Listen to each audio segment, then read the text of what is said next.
नमस्ते। कभी कभी कुछ इलेक्ट्रिकल सर्किट्स इतने उलझे हुए दिखते हैं कि समझ ही नहीं आता कि इन्हें सुलझाना शुरू कहाँ से करें, है ना?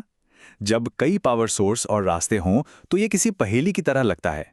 पर क्या हो अगर मैं कहूँ कि इस पूरी पहेली को सुलझाने के लिए सिर्फ दो, जी हाँ, सिर्फ दो बहुत ही आसान से नियम हैं। चलिए, आज इन्हीं नियमों को समझते हैं। जरा इस सर्किट पर नजर डालिए। यहाँ दो दो बैटरियां हैं, तीन रेजिस्टर्स हैं और तार तो ऐसे फैले हैं जैसे कोई जाल हो। अब सवाल यह है कि हर तार में आखिर कितना करंट बह रहा है। पहली नजर में तो ये काफी मुश्किल लग सकता है। सही में कहाँ से शुरू करें इसे हल करना। लेकिन मजे की बात यह है कि ये जो पूरी उलझन दिख रही है ना, वो सिर्फ दो बहुत ही सीधे साधे नियमों से सुलझ सकती है।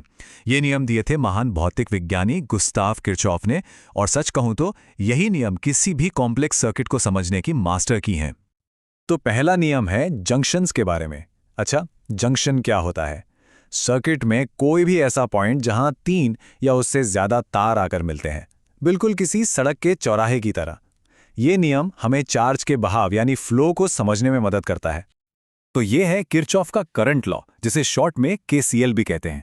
ये लॉ कहता है कि किसी भी जंक्शन पर जितना टोटल करंट अंदर की तरफ आ रहा है, ठीक उतना ही टोटल करंट बाहर की तरफ जाएगा। और ये लॉजिक पर बेस्ड है। ये चार्ज के कंजर्वेशन के सिद्धांत पर काम करता है। मतलब चार्ज को ना तो बनाया जा सकता है, न ही मिटाया जा सकता है। इसे और भी आसान भाषा में समझते हैं। जितना अंदर आएगा उतना ही बाहर जाएगा, सीधा सा हिसाब है। मान लीजिए कि पानी के कुछ पाइप एक जगह आकर मिल रहे हैं, तो जितना पानी उस जंक्शन में आएगा उतना ही पानी वहां से बाहर भी तो निकलेगा, है ना? करंट के साथ भी बिल्कुल यही होता है। चलिए एक छोटा सा उदाहरण देखते हैं। मान लीजिए एक जंक्शन में एक तार से 3 एम्पियर का करंट I1 अंदर आ रहा है और एक दूसरे तार से 1 एम्पियर का करंट I2 बाहर जा रहा है। तो नियम के हिसाब से क्या होना चाहिए? बिल्कुल, बाकी बचे हुए रास्ते से 2 एम्पियर का करंट I3 बाहर निकलना ही चाहिए, ताकि 3 एम्पियर अंदर आया और 1 + 2 यानी टोटल 3 एम्पियर बाहर गया। सिंपल। तो ये तो हुई जंक्शन की बात। अब आते हैं दूसरे नियम पर। ये नियम सर्किट के बंद रास्तों, जिन्हें हम लूप्स कहते हैं, उन पर लागू होता है। इससे आप एक तरह का एनर्जी राउंड ट्रिप समझ सकते हैं। ये है किरचॉफ का वोल्टेज लॉ या केवीएल। ये नियम कहता है कि किसी भी बंद लूप में जितनी टोटल एनर्जी बैटरी या पावर सोर्स, जिसे हम ईएमएफ कहते हैं, सप्लाई करता है, ठीक उतनी ही टोटल एनर्जी रेजिस्टर्स जैसे कंपोनेंट्स इस्तेमाल कर लेते हैं, जिसे हम पोटेंशियल ड्रॉप कहते हैं। मतलब सोचिए, आप एक सर्किट के लूप में एक पॉइंट से चलना शुरू करते हैं और पूरा चक्कर लगाकर वापस उसी पॉइंट पर आ जाते हैं। तो इस पूरे सफर में एनर्जी में कोई नेट बदलाव नहीं होगा। जितनी एनर्जी बैटरी से मिली उतनी रास्ते में खर्च हो गई, हिसाब बराबर। ये ऊर्जा के संरक्षण यानी कंजर्वेशन ऑफ एनर्जी के सिद्धांत पर काम करता है। तो एक बार फटाफट दोनों को साथ में देखें। जंक्शन रूल यानी केसीएल जंक्शंस पर लगता है और ये चार्ज के कंजर्वेशन पर आधारित है। वहीं दूसरी तरफ लूप रूल यानी केवीएल बंद लूप्स पर लगता है और ये एनर्जी के कंजर्वेशन पर आधारित है। एक है चार्ज के फ्लो का हिसाब और दूसरा है एनर्जी के लेन देन का हिसाब। ठीक है, तो अब हमारे पास ये दो जबरदस्त टूल हैं, केसीएल और केवीएल।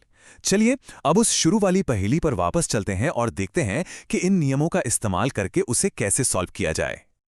इसे सॉल्व करने का एक बड़ा ही सीधा सा 4 स्टेप का तरीका है। स्टेप 1, जितने भी अननोन करंट्स हैं उन्हें I1, I2, I3 जैसा कोई नाम दें और उनकी एक दिशा मान लें। स्टेप 2, किसी एक जंक्शन पर जंक्शन रूल यानी केसीएल लगाएं। स्टेप 3, सर्किट में जितने भी अलग अलग लूप हैं उन पर लूप रूल यानी केवीएल लगाएं। और स्टेप 4, बस जो भी इक्वेशंस बनी हैं उन्हें सॉल्व कर लें। तो पहला स्टेप, करंट्स को लेबल करना। हम मान लेते हैं कि यहाँ 3 करंट्स हैं, I1, I2 और I3, और उनकी दिशा दिखाने के लिए तीर बना देते हैं।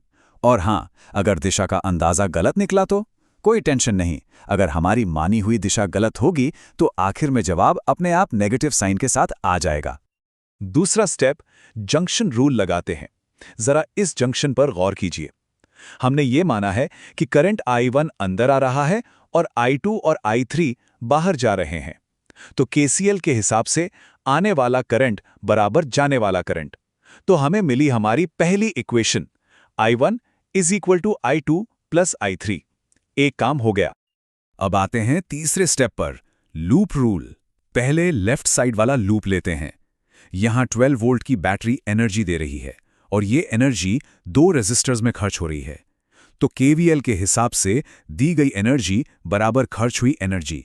इससे हमें हमारी दूसरी इक्वेशन मिल गई। 12V is equal to I1 गुणा 2 ओम प्लस I2 गुणा 3 ओम। अब यही काम राइट साइड वाले लूप के लिए करते हैं। यहाँ 6 वोल्ट की बैटरी एनर्जी दे रही है और ये 4 ओम के रेजिस्टर में खर्च हो रही है। लेकिन यहाँ एक चीज पर ध्यान देना होगा, 3 ओम वाले रेजिस्टर का टर्म नेगेटिव है। ऐसा क्यों? क्योंकि इस लूप में जो दिशा हमने चुनी है वो करंट I2 की मानी हुई दिशा के उल्टी है। इसलिए साइन और डायरेक्शन का ध्यान रखना बहुत जरूरी है। और बस हो गया। अब हमारे पास 3 अननोन करंट्स I1, I2 और I3 के लिए 3 इक्वेशंस हैं। यहां पर फिजिक्स का काम खत्म। इसके आगे का काम सिर्फ मैथ्स का है, मतलब अलजेब्रा का। इन इक्वेशंस को सॉल्व करके करंट्स की वैल्यू निकालनी है। चलिए, खत्म करने से पहले कुछ काम की बातें हो जाएं, ताकि इन नियमों को इस्तेमाल करने में कभी कोई गलती ना हो। बस ये कुछ चीजें गांठ बांध लीजिए। केसीएल मतलब चार्ज का हिसाब किताब और केवीएल मतलब एनर्जी का। अगर करंट का जवाब नेगेटिव में आए तो घबराना नहीं है। इसका बस इतना सा मतलब है कि करंट की असली दिशा हमारी मानी हुई दिशा से उल्टी है।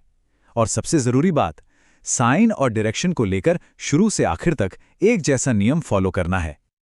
तो कुल मिलाकर कहानी बस इतनी सी है। किरचॉफ के नियम किसी भी सर्किट को एनालाइज करने के लिए 2 आसान रास्ते देते हैं, एक जंक्शन के लिए और दूसरा लूप के लिए। और इन 2 नियमों के साथ दुनिया के किसी भी जटिल सर्किट की पहेली को सुलझाया जा सकता है। यकीन मानिए, यही 2 सीधे साधे नियम उन सभी चीजों को चलाते हैं, हमारे हाथ में मौजूद फोन से लेकर पूरे देश के पावर ग्रिड तक। अब जब ये एक बड़ी पहेली सुलझ गई है, तो अगला क्या समझा जाए?